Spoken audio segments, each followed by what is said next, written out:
Well, Al, I think the best place to start is probably right at the end. A penalty in the final second of the final minute of stoppage time. You wouldn't ask for anybody other than Phil Jevons, would you? I've got to say it. Phil Jevons today was outstanding. You know, when you're on what was looking to be the bad end of the result, and you're looking around, you're looking at picking up players. I'm looking at his body language. I'm looking at his motivation for two and four other players, and I'm thinking, do you know what? There's a proper leader, and I mean a proper leader. Have you ever been involved in a game like that before? No. I've been involved in some exciting games. At 4:20, I'm looking for Axort, cut my head off. At 4:45, I'm thinking, do you know what? We've got a decent set of warriors. And, you know, that was a difficult get. I think I need either a few hours, a few Peronis, another day or whatever to think about that game, because I'm mixed emotions about it. At 4:20, you know, I'm fuming, and I mean fuming. And then after that, and I seen certain people saying, "No, I'm going to roll my sleeves up." The fans are giving us, you know, the total support, and the players fed off the support, and then somebody fed off somebody else, and in the end, you know, if that had gone another 2 minutes, we'd got another goal. But I think you say about the positive, the real positive today is that character, the grit, the determination to come back from the dead, really, with just over 20 minutes left on the clock.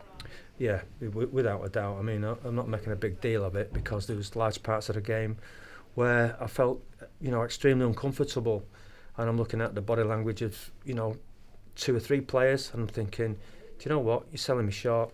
You're selling the club short. I ain't happy with you one bit, and you're going to get it when I go in there. And then at 4:45, you know, I see a group of players that one springs up and another one joins onto him, and another one joins onto him, and suddenly there's balls going in their box, there's ricochets, there's missed chances, there's all sorts of. And you mentioned Phil Jevons. I mean, he's climbed off his sickbed this week to take part in training, then take part in the game today. And not everything went his way, particularly in the first half today. But when the ball came to him in those areas where he could finish, he didn't half finish.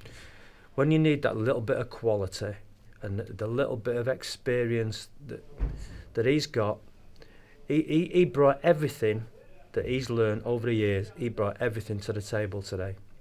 And if I was a player playing in the same team as him, I'd be looking up at him and thinking, do you know what? That's the mark. That's the benchmark.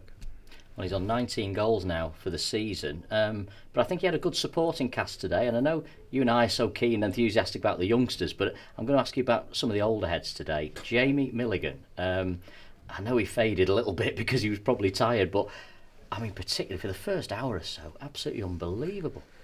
Jamie's, you know, he's growing into the team now. I said it'd take a couple of games for him to feel his way through, but a man of his experience and his knowledge of the game, and you know, he's a great lad. He's a bloody good footballer, and he makes other people tick. You know, his range of passing.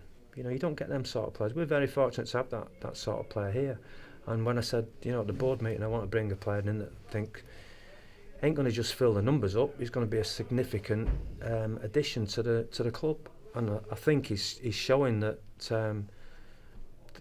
that's going to be true.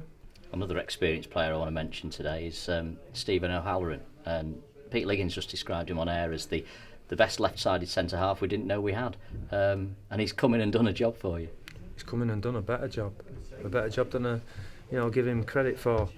I said to Steve O'Halloran a few weeks ago, maybe 4 or 5 weeks ago, and I said to him, if there was a player that I would like to get back into the team, it would be yourself, because I think you've earned it, you've earned the right, but unfortunately there's a lad keeping you out of the position. So if you are going to come back, I think you may slot in at this position. And his attitude was, I'll slot in at whatever position I want to get my place back in this team. He's the ultimate professional. He's great to have about the place. He's a proper pro, and fair play to him. He's come in, he's took his chance, and every credit to the lad. I was saying on air today that I think Guiseley having been in the playoffs 3 seasons running, they're the kind of benchmark, aren't they? They're the sort of teams that you really want to pit yourselves against and think, right, well, we're as good as these now. You must have a microphone on my collar here, because I've just said to their gaffer, I said, you're a benchmark for this league, because you've been your team's been thereabouts for the last few years, and will be this year, and you're going to get there again. I said, well, well done, you've got a good outfit there. And he was disappointed, obviously, because, as I say, 20 past 4, he's on the 3-pointer, and then I'm going to rob it. And it's really important, of course, that last-minute penalty today, because it keeps that unbeaten home run going now. It's over 3 months. It's 9 games without defeat at Edgeley Park, and that's so crucial, isn't it? Well, it is. I mean, I remember over the last few years, it's not been a strong point of ours playing at Edgeley Park, but when you look up and you see, 3-2, and you see the crowd on the feet, who wouldn't want to play there? And it inspires the players, and for me, the support we get, and the lads actually rose to that support today, especially in the latter stages of the game, and I think we deserved it in the end. Not all the game by far. We were second best for considerable amounts of the game, but at the end, I've always said, the first requirement of my teams is character and guts, and if you start right, usually you end right. But we didn't start really well today, but we ended really, really well. Well, listen, I'll come and have a Peroni with you. We'll talk about that one probably long into the night tonight, won't we? Thank you. Yeah. Cheers.